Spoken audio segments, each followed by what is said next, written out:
18ই August স্বাধীনতার স্বাদ পেয়েছিল বালুরঘাটবাসী।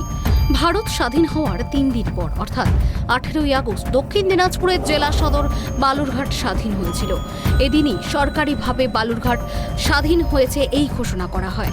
18ই আগস্ট বালুরঘাট স্বাধীন হলে পরেও দিনটি সরকারিভাবে পালন করা হয় না, জানিয়ে শহরবাসীর মধ্যে আক্ষেপও রয়েছে।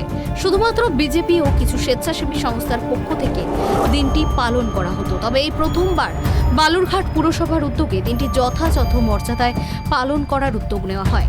সেই মতো সোমবার বালুরঘাট শহরের বালুরঘাট হাই স্কুল মাঠ থেকে বর্ণাঢ্য শোভাযাত্রার আয়োজন করা হয়, যেখানে উপস্থিত ছিলেন ডিএসপি হেডকোয়ার্টার বিক্রম প্রসাদ, বালুরঘাট পুরসভার চেয়ারম্যান অশোক কুমার মিত্র, এমসিআইসি বিপুলকান্তি ঘোষ, সমাজসেবী প্রীতম রাম মণ্ডল সহ পুরসভার অন্যান্য জনপ্রতিনিধি ও অন্যান্য বিশিষ্টজন।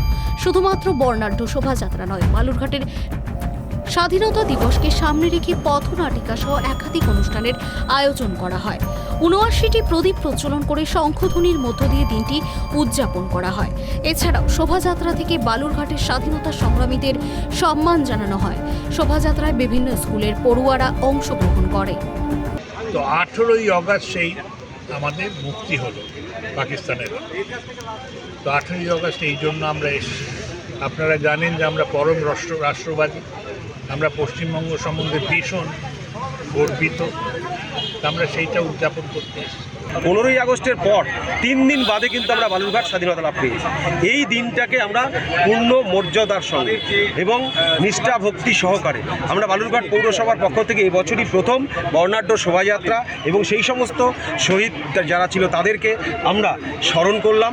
এবং পরবর্তীকালে আমাদের এই যে শোভাযাত্রা শেষ হওয়ার পর আপনারা দেখলেন আমাদের যে জাতীয় পতাকা উত্তোলন হলো, আমাদের বালুরঘাট পৌরসভার পতাকা উত্তোলন হলো এবং বিভিন্ন ধরনের পথনাটিকার মধ্য দিয়ে আজকের সান্ধ্যকালে আমাদের যে সকালবেলার যে অনুষ্ঠান সেটা কথিত রয়েছে স্যার সিরিল র্যাডক্লিফের ঘোষণা অনুসারে 1947 সালের 14ই আগস্ট পাকিস্তান এবং 15ই আগস্ট ভারত স্বাধীন হয়েছিল। 15ই আগস্ট যখন ভারতবাসী স্বাধীনতার আনন্দে মাতোয়ারা, তখন অজানা আশঙ্কা নেমে এসেছিল বালুরঘাটবাসীদের মধ্যে। 14ই আগস্ট রাতে পাকিস্তানি সৈন্যবাহিনী ও পাকিস্তানি নেতারা বালুরঘাট হাই স্কুলে হাজির হয়। 15ই আগস্ট মহকুমা শাসক পানাউল্লাহ বালুরঘাটে পাকিস্তানের পতাকা তোলেন। শহরের নাট্য মন্দির থেকে জেলা সদর আদালত পর্যন্ত রাস্তার দুপাশে সারিবদ্ধভাবে পাকিস্তানি পতাকায় সুসজ্জিত করা হয়েছিল। সেই সময় বালুরঘাটের সাধারণ মানুষ ও পাকিস্তানি ফৌজের মধ্যে উত্তেজনা দেখা দেয়। বেশ কিছু জায়গায় সাধারণ যুবক ও স্বাধীনতা সংগ্রামীরা সশস্ত্রভাবে প্রতিরোধ গড়ে তোলে। সেই সময় স্যার সিরিল র্যাডক্লিফ বালুরঘাট সহ রায়গঞ্জ ও অসমের বেশ কিছু এলাকাকে ন্যাশনাল এরিয়া বলে ঘোষণা করেছিলেন। বালুরঘাট থেকে হেডলাইন ভৌমিকের রিপোর্ট, ট্রাইব টিভি বাংলা।